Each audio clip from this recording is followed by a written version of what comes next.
delicia oler napalm por la mañana! Comienza el blog de Óscar Barbado, una página de internet para conocer asuntos de cicloturismo y otras cosas. ¡Qué delicia oler napalm por la mañana!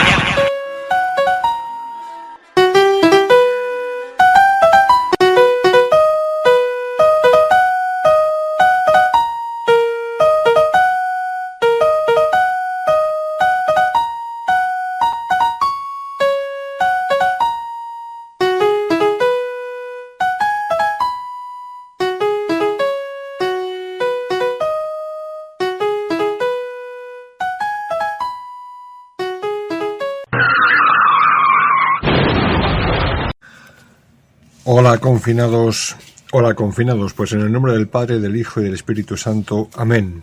Muy buenos días, tardes o noches a todos los compañeros del metal, de las bicicletas con cuadro de metal y a todos aquellos otros que se pasaron al material del carbono, que son la gran mayoría de compañeros. Estamos viendo imágenes correspondientes a la salida del domingo 19 de mayo de 2024, festividad de San Ivo, en el domingo de Pentecostés, fin del tiempo de Pascua. Seguimos saliendo a Napal, que es como estamos todas las mañanas, y a Purines por la tarde-noche, y que es la fiesta de Pentecostés. Después de la Pascua, después de la resurrección de nuestro Señor Jesucristo, existe una celebración que se festeja tanto en la religión cristiana como en la religión judía, el día de Pentecostés. Esta fecha conmemora la venida del Espíritu Santo sobre los apóstoles y otros seguidores de Jesucristo. El Pentecostés se celebra 50 días después de la Pascua. Penta significa 5. Que este año, esos 50 días coinciden con este domingo 19 de mayo. Durante este tiempo, durante este día, los sacerdotes visten con casullas rojas, simbolizando el amor del Espíritu Santo. Y en la religión judaica se conmemora la entrega de la ley a Moisés en el monte Sinaí, también después de 50 días desde el éxodo de los judíos desde Egipto hacia la tierra prometida. En España el Pentecostés se festeja de diversas formas según la religión, aunque hay zonas según la región, más que la religión, aunque hay diversas zonas donde destaca especialmente. Durante esta festividad, algunas localidades de nuestro país se engalanan con procesiones o misas. Uno de los actos más conocidos y emblemáticos del Pentecostés en España es la romería de El Rocío. Durante este día, miles de peregrinos conocidos como los rocieros, como los romeros o rocieros, viajan desde diferentes puntos de Andalucía para venerar a la Virgen del Rocío. La romería incluye procesiones y actos religiosos. El libro de los Hechos de los Apóstoles nos cuenta cómo el soplo del Espíritu Santo invade a los apóstoles y estos proclaman la verdad de Cristo en todas las lenguas conocidas en la humanidad en aquel momento. Ven Espíritu Divino, manda tu luz desde el cielo, Padre amoroso del pobre don, en tus dones espléndido, luz que penetra las almas, fuente del mayor consuelo.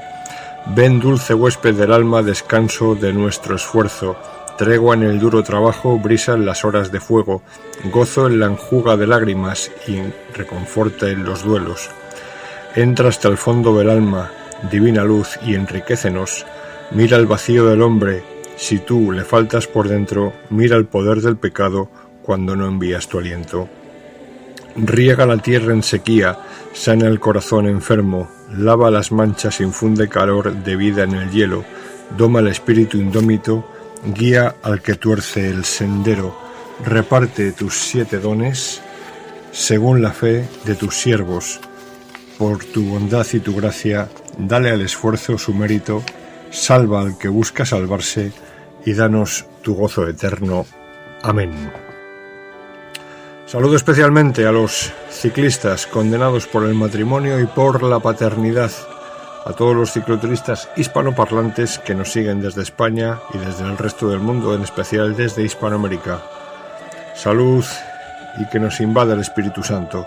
¿Qué tal, compañeros ciclistas? ¿Qué tal vuestras mujeres? Se quejan de que montáis mucho en bici, os quejáis vosotros de que las montáis poco, a las bicis me refiero. Las personas que componen esta andariega y muy trasegadora grupeta de Torrejón fueron en este día 10. Enrique Cantos, Víctor Flecha de Prada, Millán Lagunero Boletus, José Luis Conde, Jesús Talavera, Javi Astaná, Martín Adán, Juan Mejía Siberia, Antonio Queiruga y este humilde cronista. La salida tenía como recorrido desde las 8:30 de la mañana salir por la carretera de Loeches, por la Cansa, Campo Real, Orusco de Tajuña, subida a Mondéjar, avituallamiento, bajar Mondéjar hasta el cruce del Villar, subir Villar del Olmo, Nuevo Baztán, Torrejón. Total, según la previsión del organizador, 90 kilómetros, aunque seguramente serían bastantes más. A las 8:35 horas salimos por el Mercadillo del Domingo, Ronda Sur y carretera de Loeches. Antes de llegar a Loeches nos encontramos con Javi, que venía en sentido contrario. Seguimos la marcha despacio, subiendo a Campo Real, circundamos la población, nos tomamos la carretera M121 hacia Orusco, Valdirecha o Carabaña. En la subida de Campo Real perdimos contacto con Víctor y Millán y el grupo se reducía a 8 corredores. En la parte alta de Campo Real perdíamos contacto con Antonio Queiruga, por lo que el grupo se reducía a 7 corredores. Yo iba con dificultades para seguir a mis compañeros en este tramo que se dirige en sentido sur-sureste hacia ese cruce de Valdirecha-Orusco, y al llegar a una rotonda para escoger entre Valdirecha u Orusco perdíamos contacto con Martín Adán. El grupo se reducía a 6 corredores. Comenzábamos la bajada a Orusco con unos 3 kilómetros de pendiente cuesta abajo hasta topar con un stop donde la pendiente quizás sea más pronunciada. Hicimos el giro a la izquierda y tomamos la carretera de Ambite. Dado que me notaba ya flojo y falto de fuerzas, y dado que esa misma tarde tenía un compromiso fuera de Torrejón, aviso a los compañeros de que en el siguiente cruce, que es el que se dirige hacia Villar del Olmo, giraré a la izquierda para ir a Villar del Olmo y Nuevo Baztán. Me acompaña Jesús Talavera en ese tramo. El resto, un grupo de 4, sigue la ruta programada. Es decir, quedaban ya Javi, Mejías, Enrique y Conde, cuyas memorias desde este momento no puedo contar por haber tomado yo otros derroteros. Por lo que toca el recorrido realizado por Jesús Talavera y yo, antes de llegar a Villar del Olmo nos adelantó un grupo grande de la agrupación ciclista de Pinto, perfectamente uniformados y con mucha fuerza. Ellos no entraron por Villar del Olmo, sino que subieron por la carretera nueva. Por su parte, Jesús Talavera se me iba lenta pero seguramente, y yo no podía por más que concentrarme en mis pedales e ir rezando en silencio letanías, acompañando mi pedalier con oraciones tales como: Dios mío, ven en mi auxilio, Señor, date prisa en socorrerme. Con casi un minuto sobre mí, Talavera me esperaba en la cima. Continuamos después de Nuevo Baztán hacia Valverde de Alcalá, en la bajada de los Pinos, hoy muy cómoda, puesto que el viento venía de frente y la bici no se embalaba en demasía como en otras ocasiones. Bajamos en paralelo hasta Torres de la Alameda, donde íbamos departiendo de asuntos mundanos, y al entrar en Torres, en esa rampa, apreté el ritmo de mis piernas con golpe de riñón. Ya sabéis que no se suele cambiar de plato, sino que se intenta hacer con plato grande, y noté un desgarro dolor en la zona lumbar. Fue el preludio de los dolores que empecé a sentir al llegar a casa y quedarme frío. Quizás haya padecido una contractura, no lo sé. Ese chasquido en la espalda me dejó tocado, y así en la carretera de Torres hacia la Cansa iba siguiendo la rueda de Talavera hasta que a falta de 300 metros para el cruce le tuve que dejar irse. La rampa de la Cansa la hice con plato pequeño y finalmente llegábamos a Torrejón sin parada de café, con 87 kilómetros y casi 4 horas de ruta, de rodada. La velocidad media no llegó a 22 kilómetros por hora. Hizo buen tiempo y opté por manga larga, pero algunos de mis compañeros fueron de corto. La temperatura era ideal para hacer deporte, no pasó de 17 grados en ese momento. Y eso es lo que podemos contar de esta salida. A partir de ahora llega el momento de decidir si siguen escuchando este programa o si por el contrario, siendo flojos de espíritu, pusilánimes o socialdemócratas, deciden irse para evitar ser pullidos en la piel. Pueden, en caso contrario, pasar a escuchar programas como los de Julio Otero, Isabel Gemio, cualquier programa de La Secta, Teta 5, La 4, tales como El Rojo Vivo o Muerto, Más vale tarde que Iñaki, Casi todo es mentira, de Marta Flicci, Risto me jode o La petarda de Carmen Chaparro, programas como los del hijo de Joaquín Prats, que es un ejemplo de la degeneración de la raza española, o los informativos del progre e indeseable Rodrigo Blázquez. También pueden irse, como no, a escuchar programas como los de la señora de los labios recauchutados, llamada Susana Grison, indigna hija del gran investigador de CSI Las Vegas, Grison, programas como los de Sonsoles Onega, hija de un activo franquista hasta el año 1975 y antifranquista en la actualidad. Programas también, como no, como los en los que participa esa pirada emporrada que se llama Cristina Fallarás, que esta semana nos daba un mitin de que en Madrid se concentraban fascistas, y era porque venía Javier Milei a dar unas charlas a los de Vox. Bueno, decía la pirada emporrada y algo más, que parece ser que es nieta de un militar franquista, pues Cristina Fallarás es la que nos ha dicho esta pasada semana que este fin de semana habría una gran manifestación fascista, nada más que porque venía el presidente Javier Milei y la eterna candidata francesa Marine Le Pen, que es la política más votada por los franceses, pero que el resto de políticos franceses unen sus fuerzas y sus votos para que no llegue al poder. Y eso es lo que voy a decir en relación a eso, a que si le molesta este programa por lo que se dice, pues apague y váyase a otro lado. Hoy, desde luego, tampoco voy a meterme mucho en la actualidad política, sino que voy a dedicarme a comentar el obituario de los últimos días. Una pausa y continuamos. Si has perdido la chispa con tu pareja, toma Energisil Vigor. Energisil contiene maca que contribuye a estimular el deseo sexual. Energisil Vigor. Ya estamos en las primeras estribaciones de este puerto de categoría especial. ¿Cuándo se queda el cacaíto? ¿Qué pasa, hombre? Se me terminó el jamón y no tengo fuerza. ¿Qué le dices a la afición? Por favor, que alguien llame al 984-1028 y que me manden unos sobres de tujamóndirecto.com, o si no, que entre en la web, que yo no puedo, que estoy sujetando el manillín. Tujamóndirecto.com. No es solamente por su grato perfume varonil que el hombre debe usar los productos Varón Dandy para caballeros. Es por asepsia, por higiene, por pulcritud. Siempre y únicamente Varón Dandy.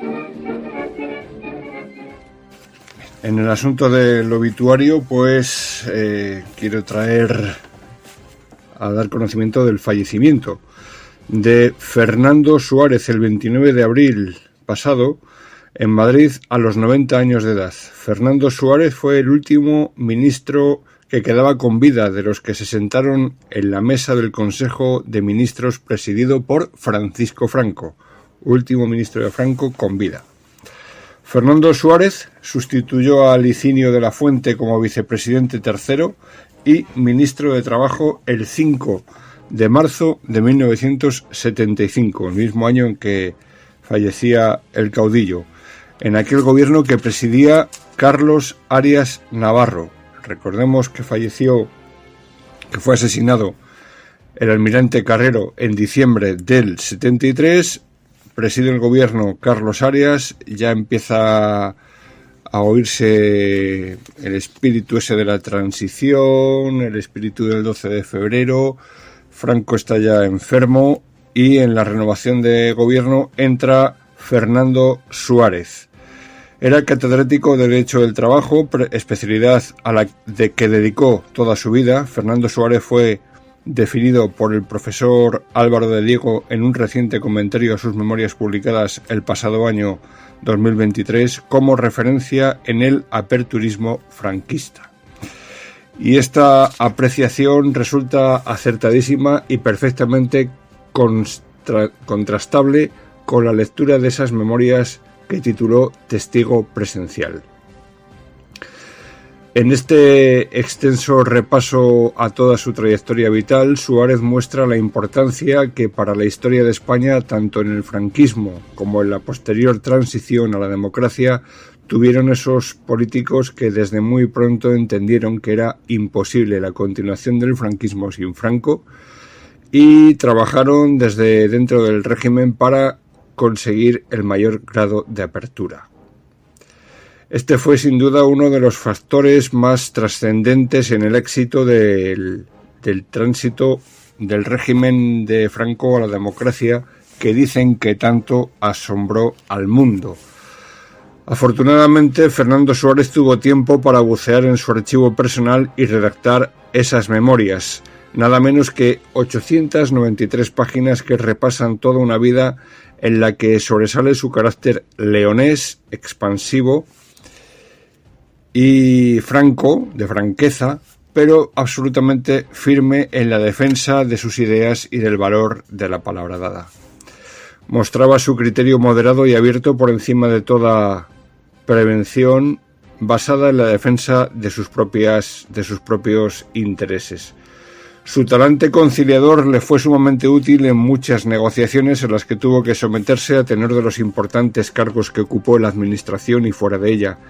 Era un excelente orador, como pudo demostrar en sus actuaciones parlamentarias, entre las que destaca el discurso, siendo procurador en Cortes, que pronunció el 16 de noviembre de 1976 en defensa de la ley para la reforma política. Fue el ponente de aquella ley, de aquel gobierno que presidió Adolfo Suárez, y este Fernando Suárez es el que defendió y se posicionó al frente de aquella ley para la reforma política que traería aquellas elecciones o referéndum de 1977 para que hubiese elecciones democráticas. En una larga entrevista que tuvo Fernando Suárez, fue preguntado por qué aceptó ese cargo en aquel momento y su contestación fue muy simple: porque se lo pidió Torcuato Fernández Miranda, otro de aquellos nombres importantes del momento. Y es que Fernando Suárez mantuvo toda su vida fiel y sin fisuras hacia su maestro en la Universidad de Oviedo, Torcuato Fernández Miranda, por quien sentía esa especial devoción de discípulo que, por desgracia, está desapareciendo en la Universidad Española. También refirió el interés de Fernández Miranda en que la derecha fuera unida a las primeras elecciones democráticas, causa seguramente de su distanciamiento con Adolfo Suárez. A este, junto al rey Juan Carlos I y el propio Fernández Miranda, atribuía a Fernando Suárez el auténtico protagonismo del éxito de la transición política, un logro que veía en esos momentos amenazado por la actuación de una izquierda empeñada en reabrir viejas heridas, como ahora, y en convertir la reconciliación que tanto costó en descalificación. Bueno, pues Fernando Suárez, desde luego, le podemos admirar por esa, como decía, esa capacidad dialéctica en el debate. Fue uno de los hombres importantes, no protagonistas, pero sí importantes de aquella transición por esa ponencia en la ley de reforma política, pero lo cierto y verdad es que para muchos le consideraban distanciado a los principios de aquel régimen que él ayudó de alguna manera a dinamitar, porque se puede decir que es verdad que el franquismo no podía sobrevivir sin Franco, pero las cosas se hicieron de manera un poco precipitada y de manera un poco improvisada. A pesar de que muchos de los que eran de aquel búnker hablaba mal de Fernando Suárez porque se había ido con Adolfo Suárez y por lo tanto estaba destruyendo y demoliendo el régimen, ciertamente años después, ya retirado de la política, porque se pasó a la UCD de Adolfo Suárez y después acabaría en alianza popular con Fraga. Cuando el Partido Popular, refundado por Fraga y José María Aznar, empieza a hacer esa travesía de 40 años hacia el centro, de donde vendrían, como decía Alfonso Guerra, para llevar caminando hacia el centro tantos años, pues Fernando Suárez se fue del Partido Popular, pidió la baja y fundó un partido que se llamaba el PADE o algo así, Partido Democrático Español. Y en unas charlas que tuvo, después de que se le acusaba de haber sido el demoledor del régimen de Franco, tuvo que decir que el alzamiento nacional fue un acto de legítima defensa contra la muerte y contra el asesinato que promovía la Segunda República. Bueno, ya digo, Fernando Suárez, 90 años, la verdad es que se mostraba, le escuché hace un año en una entrevista con motivo de aquella publicación de sus memorias y estaba en una forma envidiable, estaba perfectamente de cabeza para la edad que tenía y físicamente también estaba bastante bien. No sé cuál habrá sido el motivo de su muerte, lo cierto es que ya a esas edades cualquier cosa puede ser motivo de muerte. También fue eurodiputado con escaño en Estrasburgo el 1 de enero de 1986. Fue reelegido eurodiputado entre 1987 y 1989. Y bueno, pues trabajó en la Comisión de Asuntos Sociales y fue presidente de la Delegación para las Relaciones con los Países de América Central y del grupo de contadora que le llevó a participar como observador en varios procesos electorales de países centroamericanos. Ha sido muy crítico recientemente con las nuevas leyes de memoria promovidas por el Partido Socialista y el Frente Popular que lo rodea y secunda, y era crítico porque dice que esas leyes ocultan el fracaso del Frente Popular, último gobierno de la Segunda República, que la memoria democrática no puede empezar el 18 de julio o que en los años 70 la historia no fue un instrumento político. Añade que el régimen de Franco transformó a España y califica el pasado de la dictadura a la democracia como algo prodigioso. Recuerda que en las últimas entrevistas que mantuvo con Franco ya anciano, allá por el año 75, estaba lucidísimo. Y eso es lo que podemos contar de Fernando Suárez. Descanse en paz este último ministro de Franco.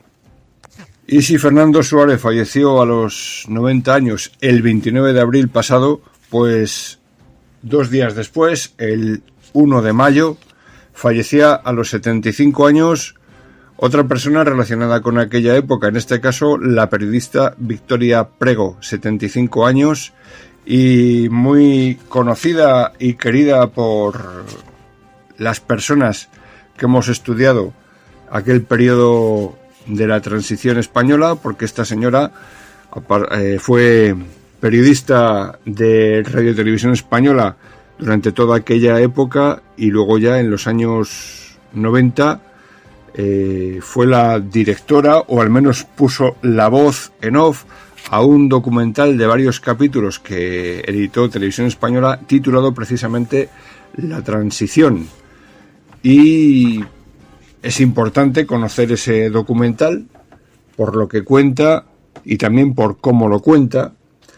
Nos representa o nos hacen ver una transición idílica y admirable del paso de un régimen autoritario a una democracia libre, pero es idílico, porque ya digo que esa transición que nos cuentan parece ser que solamente tuvo como fallecimientos los abogados de Atocha y parece que no hay más muertes, y sí que fue una transición de un régimen autoritario a a una democracia fallida con muchos muertos.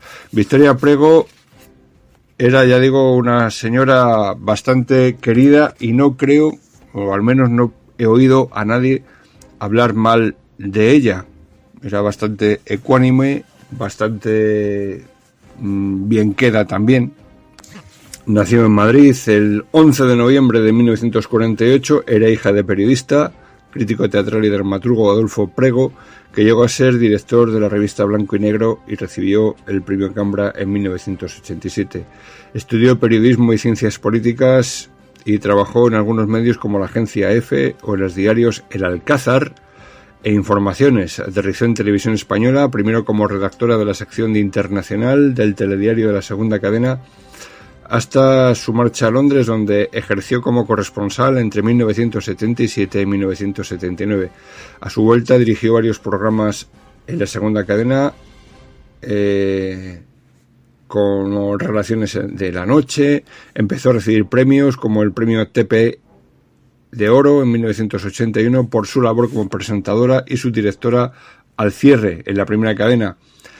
De abril a noviembre de 1983 dirigió y presentó en Televisión Española el espacio de entrevistas españoles y pasó posteriormente a Radio Nacional, donde dirigió y presentó el informativo de las 2 de la tarde para dirigir y presentar durante 1987 el programa Debate en la Primera de Televisión Española.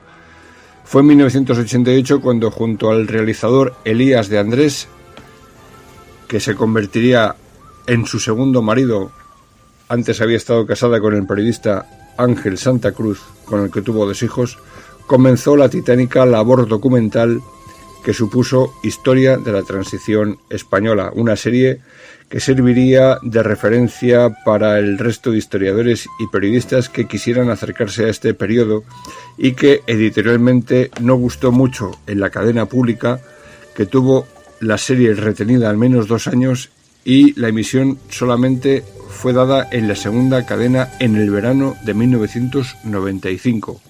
Para no darle excesiva publicidad, la realidad, sin embargo, se impuso y los documentales tuvieron una formidable aceptación por parte del público en general, con audiencias masivas y por los historiadores del periodo de la transición, para quienes quedó como trabajo ineludible dada la cantidad de testimonios inéditos que aportaba. Fue también con tertulia en las tertulias de Jesús Hermida en Antena 3 y bueno, pues también creo que trabajó en El Mundo. Yo entiendo que esta señora tiene un recorrido profesional bastante bueno y ya digo, no he oído a nadie hablar mal de ella. No sé si ahora podrán hablar mal de ella, porque también estamos en un país que sí que es verdad que entierra muy bien a las personas que fallecen, pero en algunos casos aprovechan la muerte de una persona para insultarla y vejarla. Entonces, bueno, Fernando Suárez por un lado y Victoria Prego por otro, descansen en paz, que el Señor les conceda la luz eterna y brille para ellos la luz perpetua. Amén. Coges tu bici, de día o de noche, haga frío o calor, y aún así pedaleas. ¿Por qué no te esfuerzas igual con tu seguridad? Cuando circules por la noche, utiliza siempre luz delantera y reflectante detrás. Hacerte ver es la mejor forma de protegerte y no arriesgar tu vida. Porque eres consciente de tu fragilidad como ciclista, pon de tu parte para que te vean los demás. En bicicleta y por la noche, hazte ver y mejora tu seguridad. Dirección General de Tráfico, Ministerio del Interior, Gobierno de España.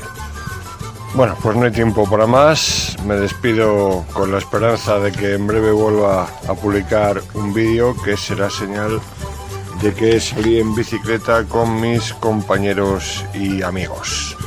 Les recomiendo mientras tanto que hagan como contestó Rambo a la pregunta del coronel Truman. ¿Cómo vivirás, Johnny? Johnny le contestó: viviré día a día. Pues eso, vivan día a día, no se crean todo lo que escuchen por ahí, porque es muy posible que sea mentira. Recuerden que lo que veis hoy es normal, mañana puede ser fascismo. No olviden vitaminarse, mineralizarse, comer muchos insectos y gusanos. Los chuletones se los dejaremos para los que nos gobiernan. ponga la lavadora a las 2 de la mañana, planchen a las 3 de la mañana, por aquello de que la luz es más barata. Sean resilientes, inclusivos, paritarios, sostenibles, veganos, verdes, eco-friendly, gay-friendly y alineados con la Agenda 2030-2050. ¡Viva Rusia! ¡Sí se puede! Y ¡viva Cristo Rey! Adiós.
Vamos a despedirnos. Que el Señor esté con vosotros y os acompañe en esta semana.